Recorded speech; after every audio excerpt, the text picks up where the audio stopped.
Tim Quast, founder and CEO of Market Structure Edge. How are we doing today? Three of my favorite faces. Good to see you guys.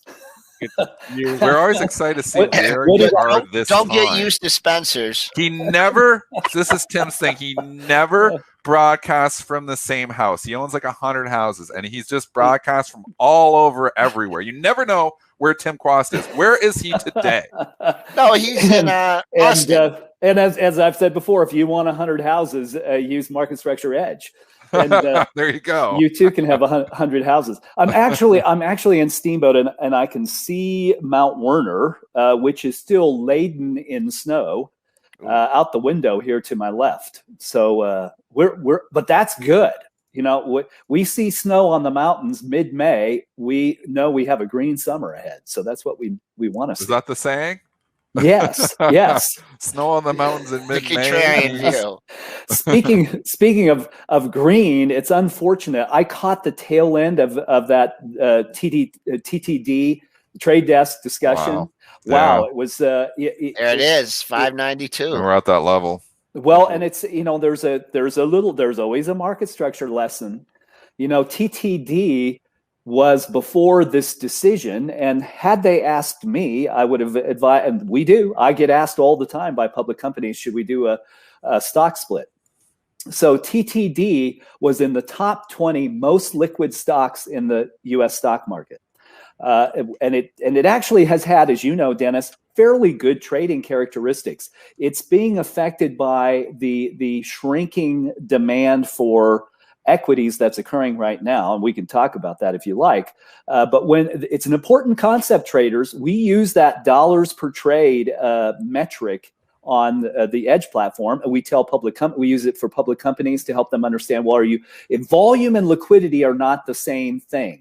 Liquidity is how much of something I can buy before the price changes. Why does that matter? Because if the price changes on you, you may miss the entire gain you were hoping to secure by buying the stock. And so TTD used to trade before the split at call it $20,000 to $25,000 a trade, thereabouts. Very, very good liquidity. And this will do damage to them. I'd like to know who advised them to do a stock split. It's not the thing to do in a Reg MS market. Well, it's the earnings here, Tim. They just Right. the earnings were not good. I mean, if you just take it out and extrapolate, what do you have? And in the background, Spencer, do you have the earnings estimates for the year? I'm curious because I'm just trying to grab a multiple on this. But when we just extrapolate the 42-cent quarter that they just had throughout a year, you can quickly see maybe they're going to make $3-4. I mean, if you even give them, let's say hypothetically on the high end they were going to make $6, it's trading 100 times earnings, Tim. I mean, this is not the kind of stock that this market likes right now. And now you have an earnings myth for a high valuation, high PE name. Down 10% is not surprising in, you know, an environment where they're not buying high growth to begin with. And then when you miss, they were hitting, you know, we've hit some growth names on good earnings. These are bad earnings. So exactly. And look, once again, if you want to see this through and for anybody who's new, we talk market structure here, and market structure is the behavior of money behind price and volume in context of the rules that govern it. I always say price and volume are consequences. They're not metrics. If you're measuring price and volume, you're measuring something that is happening because of something else. And we want to know what the something else is behind it. So if we look at TTD, I'm going to share my screen. So by the way, if you guys are following along here, go to marketstructureedge.com. And you can do the same thing. You can, you know, if you just want to follow along here, it's really simple to sign up. It doesn't cost you anything, no credit card. So I'm going to share the screen here. And this is the dashboard. And before I get to TTD, this is a fascinating thing. So all you have to know, if you've never seen this before, is we want to know what the trend lines are in market structure sentiment by any measure. I have a 75% short portfolio there. But look at all the lines. Everything should be up and to the right. An up and to the right kind of market, as with fundamentals or technicals, maybe you want to say, is the kind of thing you want to buy. There's almost nothing that looks like that. Building materials are still here, but they're also getting well to the that overbought range. Yeah, you know, here's where you want to buy, right as it rises above 5, short volume's very low. There's almost nothing that's appealing. I was looking over the weekend. Scary. I couldn't find anything that looked good. I don't care what, you know, COVID-19, this portfolio may offer some opportunities in a few days. In fact, if I picked something, I would say Dexcom maybe is an appealing stock. And I've not lost my train of thought about TTD. I just want to look at Dexcom, $15,000 a trade. That is a liquid stock. That's what you want. I mean, that's a low risk thing to trade. You still have to be nimble. But let's go now and look at TTD.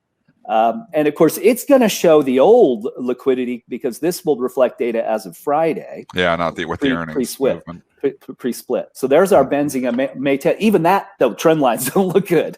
All right, so if we go look at TTD, here's it's about $20,000 a trade. I was a little over, but this is pre-split.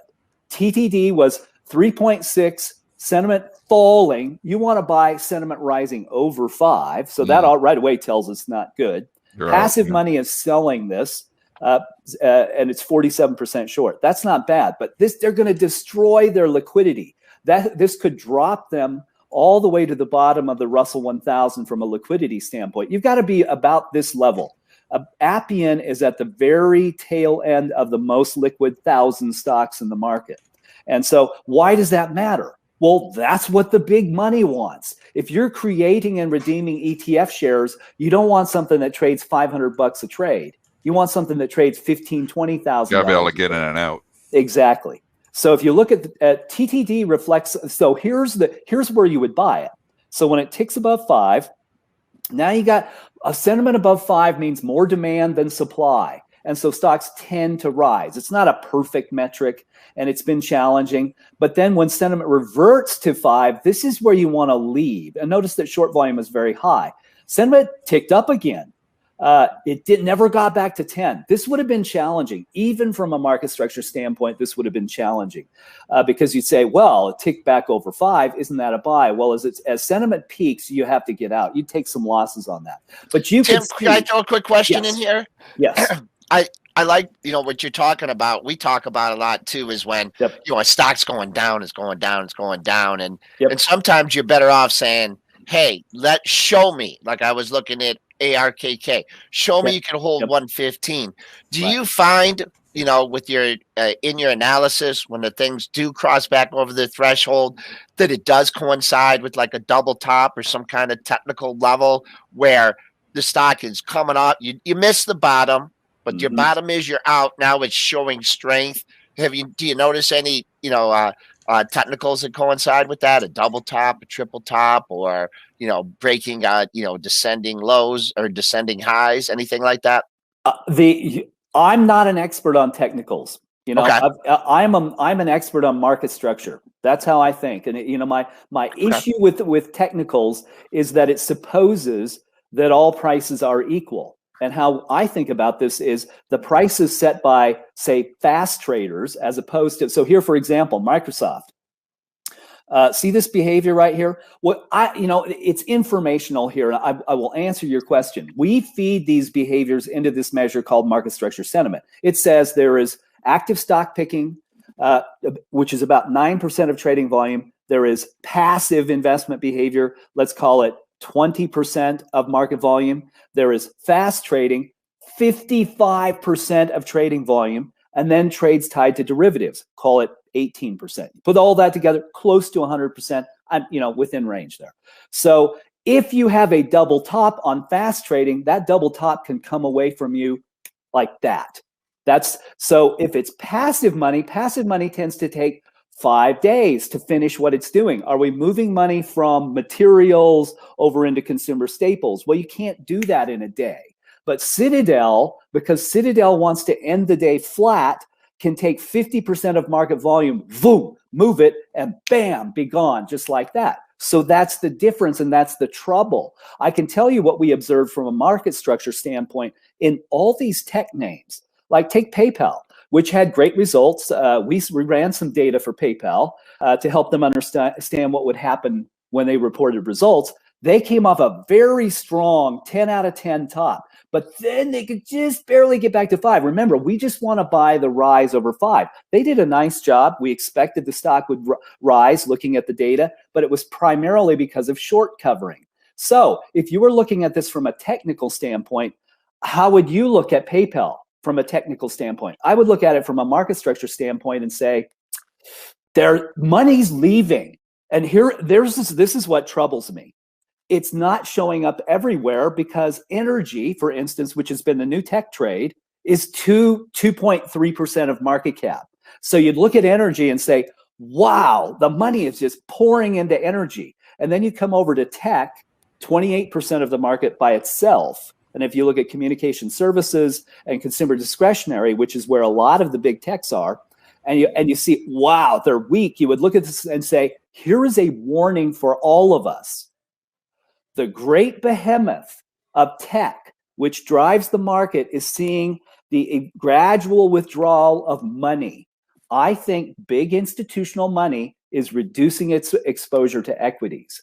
I don't know how long that'll last, but that's where it's showing up, and this is very concerning to me. I'm not saying the market's about to fall apart. Well, here's another concerning thing too, Tim, is let's just think about all the money that is being dumped into crypto, and there's so many different. I mean, that has to come from somewhere. Right. I mean, yes, you can say, okay, it's all Fed, it's all free money, and we're all getting stimulus. But let's really put it in perspective. Right. You know, a $200 check, you know, here or there. I do believe you're probably seeing some money. I mean, I bought some Bitcoin and I bought some Ethereum. So that money is investable money that would normally go into stocks, but it went into crypto. That's gotta impact at a certain point. If we keep piling money into alternative investments, and it's not just crypto, it's alternative investments is really what it is, because the collectible market has been very hot. I mean, at a certain point in time, that money's got to come from somewhere. Yep. I agree with you. And to your point, here's Microsoft. And Microsoft is a touchstone for the market because it's, what is it? You help me out, guys. It's 1.7 trillion market cap. You're around there, yeah. Yeah. So if Microsoft cannot get back above 5, I think this all goes back to Archegos Capital. So we saw the damage in March. We said in April, is there going to be the same verve in terms of leverage, the willingness of big banks to commit capital to help people trade? And I don't think there was. And there's your top. That's the top for Microsoft. Since then, it cannot get back to 10. It will ahead again. But you look at this and say, if Microsoft cannot get back over 5 and it's spending more time now below 5 than above it, we have a market that could be in trouble. It's not Microsoft. Microsoft is essential to the market. There are 5 stocks that are 20% of market cap. And if those 5 stocks can't get over 5, you would, as the head of security at the little art school that I went to in the piney woods of East Texas, would say, go grab little brother Willie off the porch. Yeah. And so I think, that's telling. And it is concerning. I mean, and we have seen, all those stocks that you're just talking about, those top 5 stocks, all report earnings, all get hit on good earnings reports. Really, we bounced back in Google, it's bounced back a little bit in Facebook, but they came right in after the good earnings were. Microsoft had good earnings and they hit it. And they've bounced the last couple of days, but if they decide to resume, what they did 2-3 days after the earnings reports there, then it starts to bring down the entire market. So that they're holding the market up. It's these 5 stocks that really run, that they're driving the ship. And they've been driving the ship for the better part of a decade. So, you load up with spies and Qs, you got a lot of these 5 stocks. Exactly. And you traders, you might say, well, why is this happening? If 95% of market cap is in the 1,000 largest stocks, and behind the scenes, the big investors who are advising people who have retirement accounts, and those people in the retirement accounts say, well, we're concerned about how rich the market has become. What if people just simply change their allocations? Dennis, to your point, is it possible that we're seeing some democratization of investment in cryptocurrencies? And if some money comes out of equities or wherever it is, What if money comes out of both equities and bonds and goes to cash? Well, we will only see the effect of that this way, where sentiment stops delivering the kind of surge that would tell us that the same amount of money is coming into the market. I think the beginnings of months and the ends of months are very important for those reasons.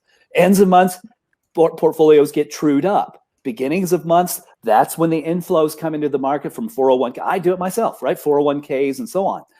And if that money doesn't get deployed to the same level, the stocks that are going to tell us that are in tech, because that's where the market cap is. It's the old adage, the old Sherlock Holmes adage that I've used before, and stipulating that is a fictional character. And should we take advice from a fictional character? The Holmes adage was people invest in fictional currencies. So you're right. It's the same thing, right? Yeah. Well, I mean, what's the difference between a dollar and a cryptocurrency? I mean, what is a dollar worth? It's a fiat currency. It's such an interesting conversation because, when you look out and you look under and look really what's in these indexes here, some of the performance isn't that great despite the SPY making new all-time highs. Exactly. So it's such an interesting market that it should be like, normally you're looking at SPY making new all-time highs and you're like, everything is rocking and rolling. But you're looking, tech growth has been hammered. And we didn't have a great response to the tech earnings. The thing that is holding us up is the rotation, where the banks are making new highs. Some of obviously the transports have done very, very well. And then you've got the commodities doing well. And that's an inflation trade. I mean, you can clearly see that, people are driving into the transports and they're driving into commodities because they're worried about inflation. And I think they should be worried about inflation. We're seeing that. The question is, though, is that sustainable to keep the indexes up, or do we eventually succumb to tech, not performing like it was? So it's a scary market to just go all in, and we're at all-time highs. It doesn't look as healthy as, the markets are indicating. Exactly. So that adage is, once you eliminate the impossible, what remains, no matter how improbable, is your answer. And if you eliminate the impossible, which is that the market can sustainably rise without tech, then what remains is the answer, that money is leaving the market. So how is it possible for SPY to rise? SPY is derivatives. It is not the underlying stocks. And we track that. I looked at the underlying stocks. Once again, there were huge divergences. A lot of the market is declining. If you if you sample communication services, has 140 companies in it. If you take 23 of them in an ETF, it can appear that communication services is up. It was down 0.5% last week. It's just an illustration. You can take a tiny sampling of the market and it appears to be rising. Energy's doing great. Here's the big financials you were talking about, Dennis. So you're absolutely right. This group has carried the market for a month. But look what's happening. It too is topping. Short volume is approaching 50%. Those conditions always precede rotation out by big institutional money. So yeah, I completely agree. I think, and again, I'm not predicting that the market's about to fall apart, but there's this great proverb: the prudent foresee evil and hide themselves. I would look at this and say, it's about time to hide. I think so too. I've been saying it, and I've been wrong here. I've been saying it for the last week that I've raised as much cash as I've had in a long time because I'm concerned about that underlying. And this is my trading is different. I'm trading. I'm in and out. I'm in and out and out. But my long-term retirement investment portfolio, I'm up to 40% cash, which is as much cash as I had before the COVID crisis, just for the simple reason that I don't like some of I don't know where to go. I don't see, like you were saying. I was saying last week, I don't see a lot of like the value names are kind of all overvalued now. The growth names are all out of favor, and it just doesn't look as healthy to me. So that's why I'm concerned. I want to do one. I wanted to see, and I do own Nucor and UE. I wanted to see the market structure on Nucor because here's a relentless stock that has just been running and running and running and running. And now it's over $100 here in the pre-market. I mean, here's a stock that's went nowhere for a decade and just doubled in the last 2 months. I'm curious what your market structure shows, if I should be ringing the register on my NUE, although I probably will hold it. And if you're just tuning in, this is marketstructureedge.com. You could do the same thing. Materials, that trend line looked pretty good. Materials is one of the 2 or 3 spots that still indicates some modest upside. But there you go, Dennis. If you just look at it, look at the key metrics. New core. So 10 out of 10 overbought, topped, 59% short, very liquid. Passive money is the leading behavior. It was 98.76 on Friday. So yes, now stocks at 10 can continue to rise. And notice, look at Nucor's been above 5, at or above 5 for how long? Well, for all this, here's your entry point right back here in February, and there's been no reason to leave. I still wouldn't leave, but look at that. Well, look how high short volume is. So each time that short volume has popped this high, it has slowed the price down. Doesn't mean you have to leave. If you are holding this stock, you've done exactly the right thing, because the hold it's never been below 5, and it's still not. So if you wanted to stay someplace, stay till it goes below 5. Yeah, right. Your risk is you're 60% short, but that's been okay. The data historically tells us as long as it stays above 5, you're okay. Drops below 5, you're out. It was an average size position in my portfolio, and because of what it's done, it's starting to, it's funny, as and this is what a portfolio manager's problems are when they're more passive, and I would take a passive approach to my long-term investment portfolio. Yep. As performance happens like this and you have a stock double, it's like, oh, I got a pretty good exposure to that stock all of a sudden. And sometimes I back them up, like MasterCard I had bought back in the day, and I kept lightening it up because it just kept going up, and I was like, it runs up to like 6, 7, 8% of my portfolio. And I was like, okay, it's too big. I'm going to bring it back down.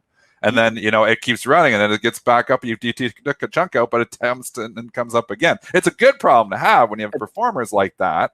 But at the same time, if you've got, just one stock, I know Jason Raznick talks about all the time, where Tesla has just taken over his portfolio. Probably an average size position to start, and the performance has just been so strong. At one point in time, I'm not sure if it's still there, but it's over 30% of his portfolio. So there's some exposure there all of a sudden. But I mean, it's been great exposure because the stock has continued to run. So, it's difficult to argue with the performance there. But, this is a portfolio manager's problem, a good problem to have when you have stocks that are really doing well, that they can actually take over. And sometimes there needs to be some adjustments made just to get your exposure down from the one stock that's really run. You've just described exactly what institutional investors do. So that was a good education for traders to understand. That's exactly it. Tim Quast is founder and CEO of Market Structure Edge. Have a good week, guys. Monday for Market Structure Monday. Thanks a lot, Tim.